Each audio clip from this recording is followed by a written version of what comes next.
जब दोस्तों रात में सन्नाटा छा जाता है और सड़कों पर सिर्फ रोशनी और धुएं की लकीर होती है, तभी दुनिया की सबसे खतरनाक खेल अपनी असली पहचान दिखाती है। इस खेल में हर सेकंड महत्वपूर्ण होता है, जहां पर हर एक मिली सेकंड में ड्राइवर अपनी जिंदगी और इतिहास बनाता है, गढ़ता है। यह सिर्फ एक रेस नहीं बल्कि इंसानियत की हदों को पार करने की कहानी है। कीजिए जरा एक ऐसा मशीनी चमत्कार जिसे 350 किलोमीटर प्रति घंटे की रफ्तार में नियंत्रित किया जाता है, जहाँ कार के अंदर हर ड्राइवर का चेहरा पसीने और संघर्ष से चमकता है। ये वो पल होता है जहाँ पर साइंस और टेक्नोलॉजी एक अद्वितीय धुन में रचे बसे होते हैं। लेकिन यहाँ पर सवाल महज स्पीड का नहीं है, ये खेल का है, स्टील का है और एरोडायनेमिक्स के बीच एक जिद का है, जहाँ हर मोड़ पर नया जोखिम, नई चुनौतियां और नई तकनीकों की खोज होती है। यही वजह है कि फार्मूला 1 रेसिंग दुनिया की सबसे खतरनाक और रोमांचक खेल में से एक है दोस्तों। तो चलिए अब हम इसी अद्भुत दुनिया की गहराइयों में उतरते हैं, जहाँ पर हर एक कार, हर मोड़ और हर पल एक नई कहानी कहता है। तो तैयार हो जाइए, क्योंकि यह है फार्मूला 1 की पूरी कहानी। टेक्नोलॉजी का संघर्ष, रोमांच का समंदर और हमारी इंसानियत का अदम्य हिम्मत का प्रतीक।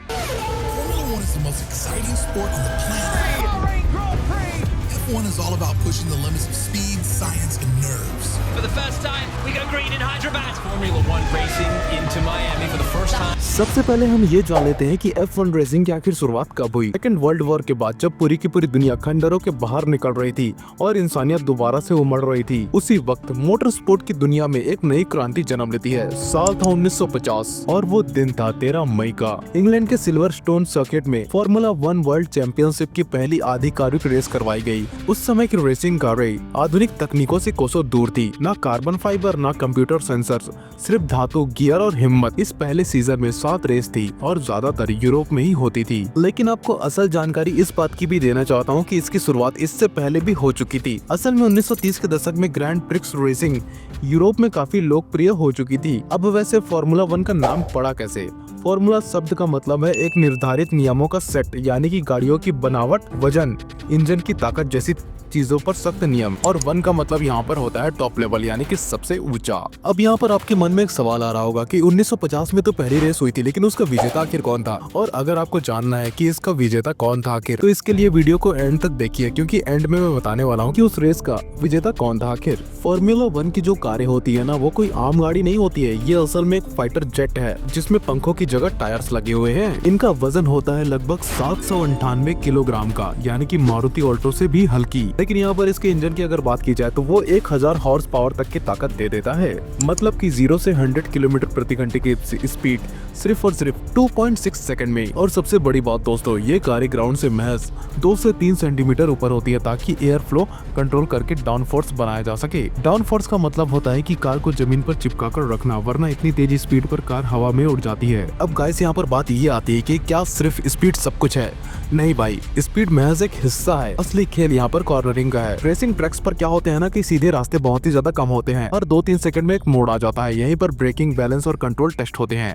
F1 की कारों का ब्रेकिंग सिस्टम इतना एडवांस होता है कि वो 300 किलोमीटर प्रति घंटे से 100 किलोमीटर प्रति घंटे तक सिर्फ 2 सेकंड में आ सकते हैं। टायर भी अलग अलग होते हैं उनके। सॉफ्ट टायर्स ज्यादा ग्रिप लेकिन जल्दी घिस जाते हैं। हार्ड टायर्स लंबे समय तक चलते हैं लेकिन ग्रिप कम होती है। और यहाँ पर आते हैं इंटरमीडिएट या फिर वेट टायर्स, बारिश के मौके के लिए। और आपको बता दूं कि रेस के दौरान कौन सा टायर कब लगाना है, ये रणनीति ही रेस जीतने और हारने का अंतर तय करती है। रेस के बीच में क्या होता है ना, जब भी कार पिट स्टॉप पर आती है तो सिर्फ 2 सेकंड में उसके चारों के चारों टायर बदले जाते हैं। ये एक सर्जरी जैसी होती है, जिसमें हर एक क्रू मेंबर के लिए एक एक सेकंड मायने रखता है। पिट स्टॉप स्ट्रेटेजी भी रेस की किस्मत को बदल देती है। फार्मूला 1 एक रेस नहीं है, ये एक चलता फिरता सुपर कंप्यूटर है, चलता फिरता वैज्ञानिक प्रयोगशाला है। और ये सब चलता है अरबों की बजट पर। पूरी की पूरी F1 इंडस्ट्री की वैल्यू $20 बिलियन से भी ज्यादा की है। हर टीम का सालाना बजट 1500 करोड़ से 3000 करोड़ तक का होता है। इसमें से सबसे बड़ा हिस्सा जाता है R&D, यानी कि रिसर्च एंड डेवलपमेंट में। आपको लगता होगा ना कि रेस ट्रैक पर रेस होती है, लेकिन सच्ची रेस तो लैब में होती है दोस्तों।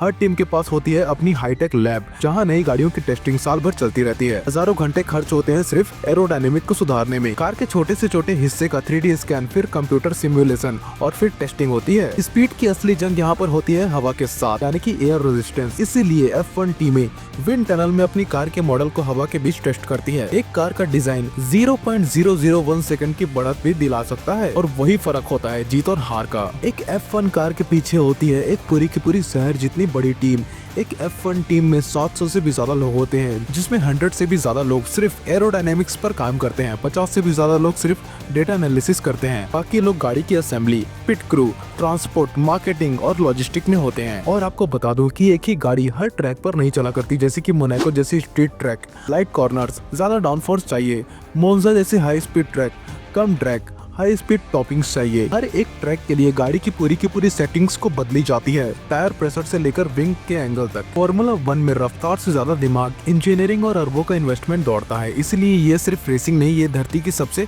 एडवांस टेक्नोलॉजी का युद्ध है दोस्तों। फॉर्मूला 1 ड्राइवर सिर्फ रेसर नहीं होते बल्कि सुपर ह्यूमन होते हैं। हर रेस के दौरान उनका दिल 180 BPM तक पहुंच जाता है। जी फोर्स का प्रेशर इतना ज्यादा होता है जैसे आप पर एक हाथी का वजन गिर रहा हो। वजन हर एक मोड़ पर इतना ही प्रेशर होता है आपके ऊपर, इतनी टेंशन में भी वो डिसीजन लेते हैं हर 0.3 सेकंड के अंदर। क्या आपको पता है कि फॉर्मूला 1 का सीजन चलता है मार्च से दिसंबर तक और इसमें होती है करीबन 24 रेसें, जिन्हें कहते हैं ग्रैंड प्रिक्स।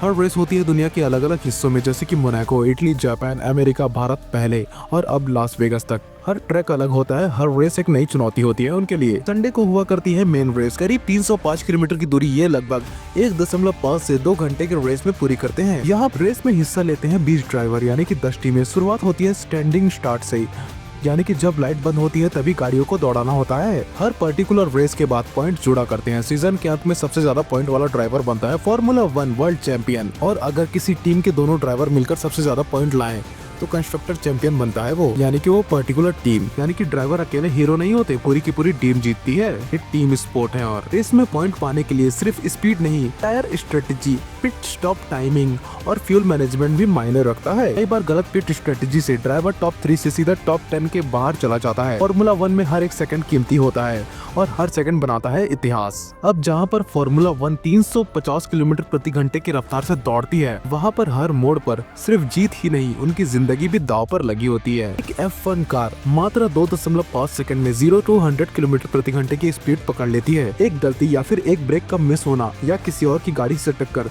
सब कुछ पल में खत्म हो सकता है। यहाँ पर सिर्फ एक एक्सीडेंट सिर्फ एक रेस नहीं बल्कि पूरा का पूरा करियर और जिंदगी भी खत्म कर सकता है हमेशा के लिए। आलो डिवाइस, ये एक डिवाइस का नाम है जो 2018 में अनिवार्य किया गया था। एक टाइटेनियम से बना घेरा जो ड्राइवर के सिर के चारों तरफ होता है। इससे गाड़ी के मलबे या दूसरे कारों की टक्कर से सिर की सुरक्षा होती है। पहले इसे बहुत सारे ड्राइवरों ने नापसंद किया, लेकिन आज ये जिंदगी बचाने वाला देवदूत बन चुका है उनके लिए। ड्राइवर का सूट, ग्लव्स, शूज और हेलमेट 800 डिग्री सेल्सियस तक की आग सह सकता है, वो भी 10 सेकंड तक। ये सूट सिर्फ फैशन ही नहीं बल्कि अलग से लड़ने वाली आर्मी की तरह होती है। हाई स्पीड ब्रेकिंग और टक्कर से ड्राइवर का सिर ज्यादा झटका न खाए, इसके लिए गले में एक विशेष सपोर्ट होता है। हर एक ट्रैक पर मौजूद होती है एक स्पेशल मेडिकल टीम, हेलीकॉप्टर तक स्टैंड बाय पर रहते हैं। सिर्फ और सिर्फ 20 से 30 सेकंड में एक्सीडेंट साइट पर पहुंचना होता है जरूरी उनके लिए। अब आपके साथ एक हादसे को शेयर करना चाहता हूं। 2019 में Anthoine Hubert Belgian Grand Prix में हुआ था हादसा। उनकी कार स्पिन हुई और दूसरी कार से 300 किलोमीटर प्रति घंटे की रफ्तार पर भिड़ गई। महज 22 साल की उम्र में इस युवा ड्राइवर की मौत हो गई थी। वो पल आज भी मोटर स्पोर्ट फैंस के लिए एक सदमा है दोस्तों। हर कार और उसके एक टुकड़े का फ्रेम बुलेट प्रूफ जैसा होता है। क्रैश टेस्ट, जी फोर्स सेंसर्स और रियल टाइम टेलीमेट्री, इन सब चीजों से हर सेकंड मॉनिटरिंग होती रहती है। कार में कुछ ऐसे डिजाइन होते हैं जो खुद टूटकर ड्राइवर की बॉडी को झटके से बचाते हैं। F1 में हार मानने का मतलब होता है मौत को गले लगाना और जीत जिंदगी का जश्न। तो दोस्तों फॉर्मूला 1 महज एक रेस नहीं, ये टेक्नोलॉजी, ताकत, साइंस और इंसानियत की हिम्मत है। जहाँ पर होता है हर मोड़ पर रिस्क, लेकिन उसका मजा ही अलग होता है। आप शुरुआत में मैंने जो क्वेश्चन पूछा था ना, उसका आंसर दे देता हूँ। और वो सवाल ये था कि पहला चैंपियन आखिर कौन था, तो उसका नाम है यहाँ पे यूसीपी फरीना। उन्होंने अल्फा रोमियो कार में बैठकर 1950 का पहला F1 वर्ल्ड चैंपियनशिप जीता था। उन्होंने जुआन मैंगुएल फंगियो जैसे दिग्गज ड्राइवर को हराया था, जो आगे चलकर F1 के सबसे महान ड्राइवरों में से एक बनी। तो अगर जब भी आप अगली बार F1 रेस देखो तो जानिए कि ये सिर्फ गाड़ी की दौड़ नहीं, ये इंसानियत की लिमिट से परे जाने वाली लड़ाई है। और आपको अगर हमारी ये मेहनत पसंद आई हो तो इस वीडियो को लाइक करें, हमारे चैनल को सब्सक्राइब करके उस बेल आइकन को दबा दीजिए, ताकि ऐसी इन्फॉर्मेटिव वीडियो आप तक और लाता रहूं मैं। Till then good bye. और अगली वीडियो आपको किस टॉपिक पे चाहिए उसके बारे में नीचे लिखकर बताइएगा। तब तक के लिए धन्यवाद।